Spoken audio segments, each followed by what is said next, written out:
Namaskar and welcome to the Atharva Forum.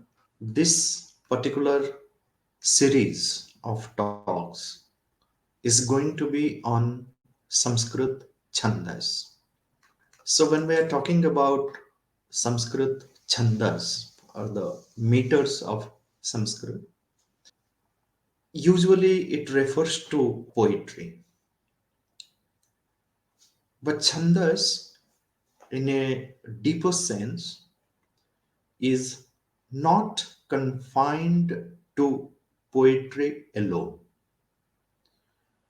And when we look at Sanskrit as a language, there are many significant features of this language, but one of the most attractive features of Sanskrit, this beautiful language called Deva Bhasha, is the musicality of its sounds. It is so highly rhythmic, so highly melodious.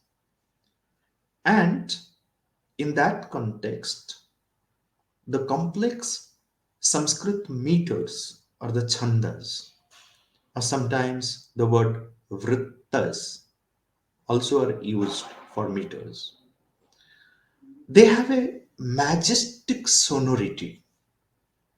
And this majestic sonority of Sanskrit Chhandas is totally unmatched in any other language.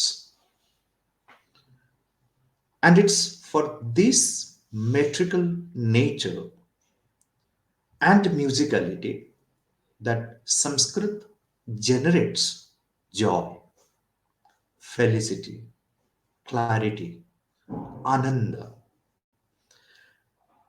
And it is therefore very rightly the word that has been chosen to mean meters in Sanskrit is called Chhandas.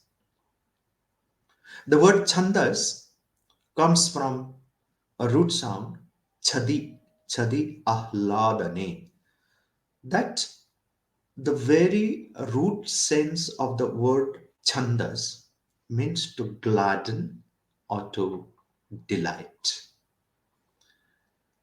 And this ananda, this joy, this felicity, this rapture is something which is so natural to Sanskrit that anyone who comes in contact with Sanskrit, one immediately feels elated that it's a language of joy, it's a language of clarity, it's a language of ananda.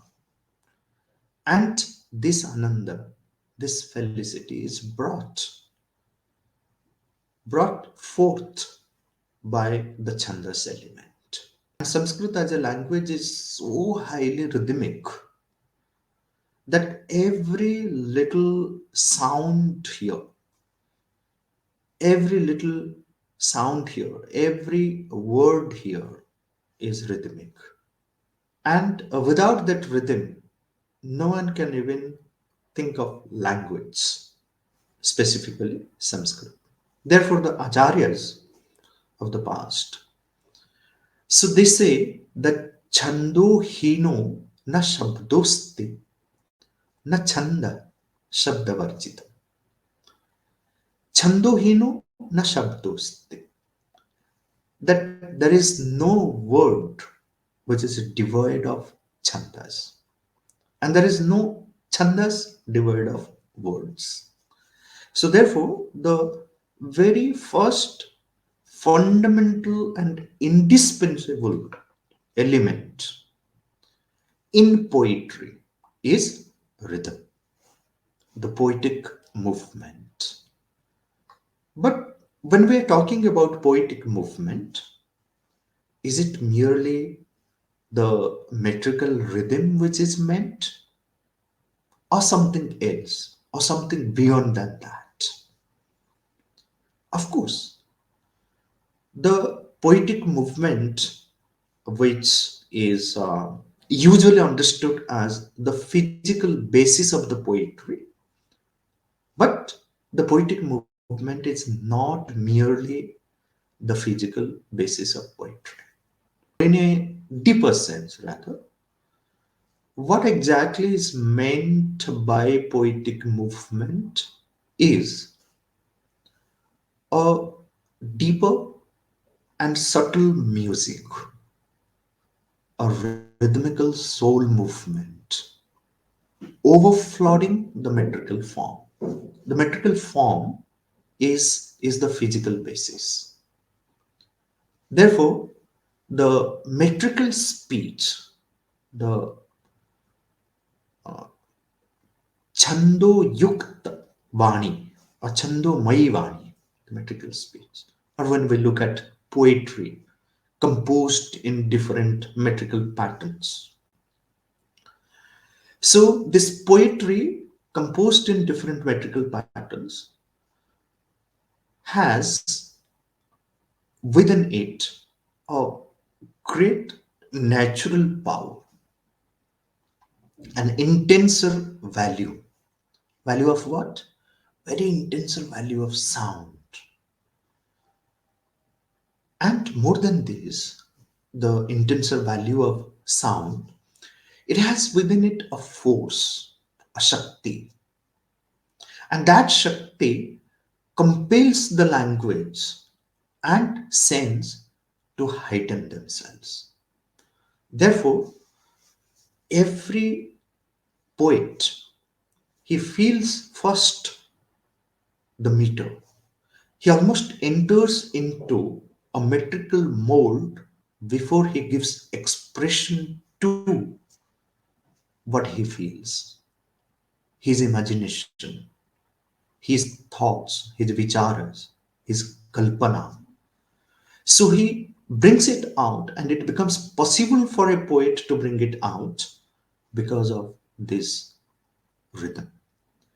If the poet has not entered into that rhythmic mold, it becomes a saprayasa composition, a composition with effort. But when a poet is one with the metrical movement, the poetic movement, the rhythm, it becomes sahaja, spontaneous, that the thoughts flow, the words know their own places, where to sit. Everything goes in a proper manner, and then one has a beautiful rhythmic poetry. So it is a perfect rhythm that gives the element of immortality to any creation, not just poetry. One of the writings of Sri Aurobindo, where he says that a balanced harmony maintained by a system of subtle recurrences is the foundation of immortality in created things. And Sri Aurobindo says, metrical movement is nothing else than creative sound grown conscious of this secret of its own power. So the poetic movement, the Chhandas, are conscious of the very Shakti which lies hidden behind every metrical pattern, every vrita. And that Shakti is responsible for impacting the consciousness, impacting the mind, impacting the emotion, even impacting the very physical existence. Therefore, the chandas can be therapeutic in many cases. So, the different chandas that we find in poetry, they are not the only metrical patterns. Usually, this is a general understanding when we are talking about the chandas, that chandas means it has something to do with poetry. So we have chandas like Anushtup, Trishtup, Indra Vajra, Upendra Vajra, Malini, Shalini, Harini, Shardula Vikriditam, Sraddhara. These are some familiar names when we talk about the Chandas. And always, we link Chandas to poetry. In a deeper sense, Chandas is not confined only to poetry. Chandas are everywhere. Without Chandas, no creation is possible. Without Chandas, no creation is possible. So, at the basis of all creation, there is the Chandas. Bhartrhari, therefore, rightly says, Chandobhya eva Vishwamidam Vyavartata. That this whole world came out or evolved because of the Chandas. And from the Chandas, Chandobhya eva. The word Chandas is sometimes interpreted there as the Veda, the mantras. But why the Veda is called Chandas? It is because of every mantra is rhythmic, highly rhythmic. The intensity of rhythm can be felt in every mantra. So, therefore, the very name of mantra, the very name of Vedic language is Chandas. But again, Chandas, they have a universal value. They're not only confined to poetry. The Chandas can be felt in someone's, in our breath. The Chandas can be felt in our heartbeat. The Chandas can be felt in our pulse. The Chandas can be felt in music, in dance, in sculpture, in drawing, in painting. Can anyone imagine of these without the Chandas? Chandas can be seen this beautifully, this harmoniously rhythmic movement, these different rhythmic patterns, harmoniously rhythmic patterns with symmetry, proportion can be found in the nature, in the very design of a flower, in the very design of a leaf, that one can see the presence of Chandas.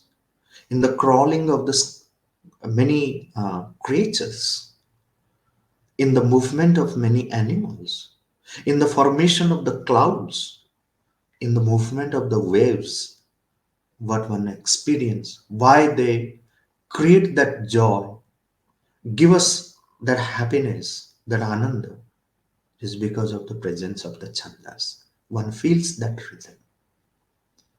One can feel that rhythm when there is, one finds a flock of birds are flying so harmoniously.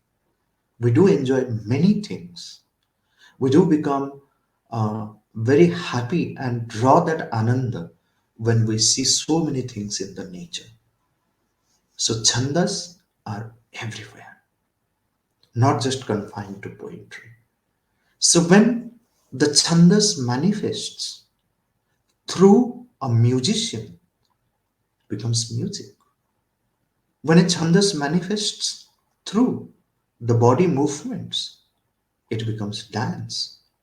When it manifests through the stroke of an artist, it becomes a beautiful piece. Through the hammers of a sculptor, it becomes a beautiful piece of sculpture. In the same way, we have many monuments, many architecture. We have many creations which are full of those rhythmic patterns.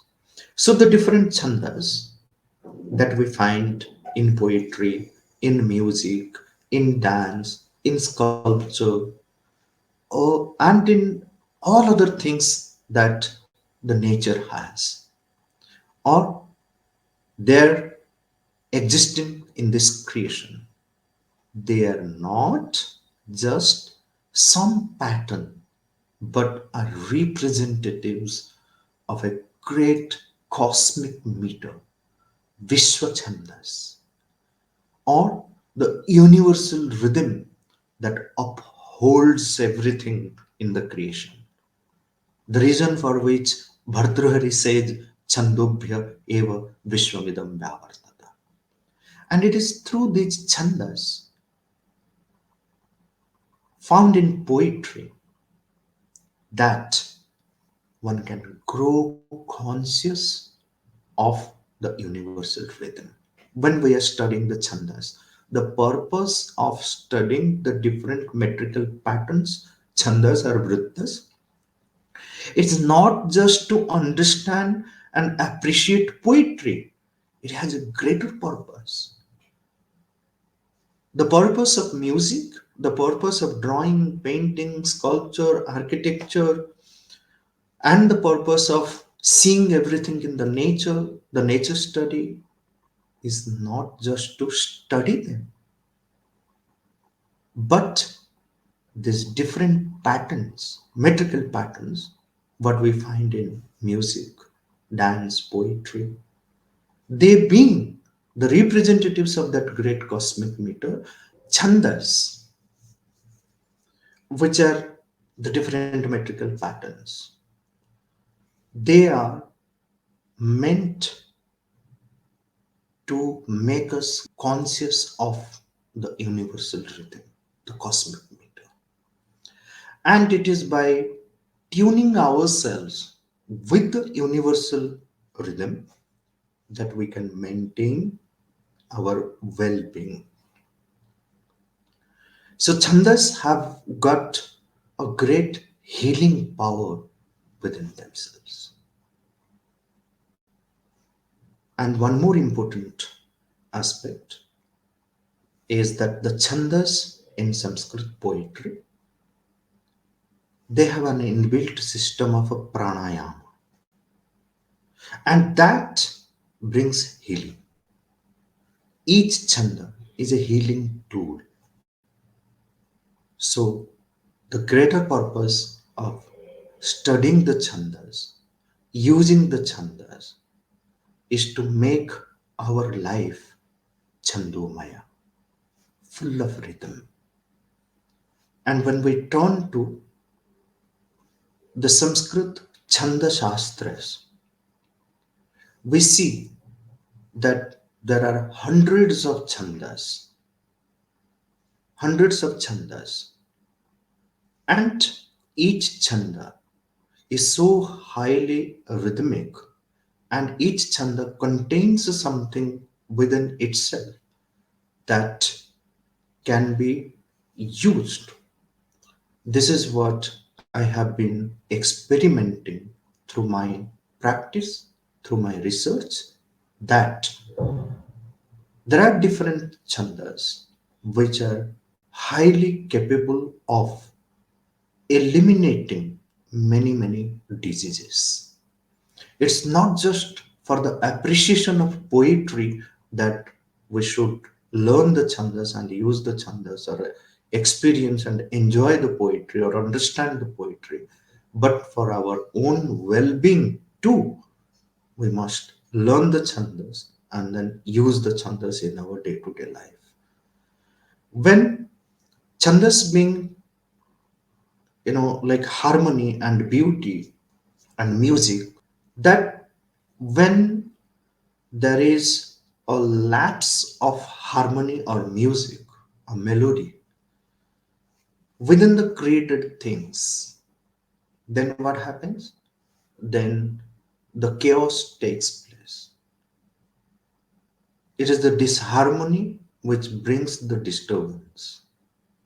When it happens at a cosmic level, when the cosmic balance is disturbed, one has natural calamities, many things which happen in the nature because the nature is disturbed at a cosmic level. That cosmic rhythm is disturbed.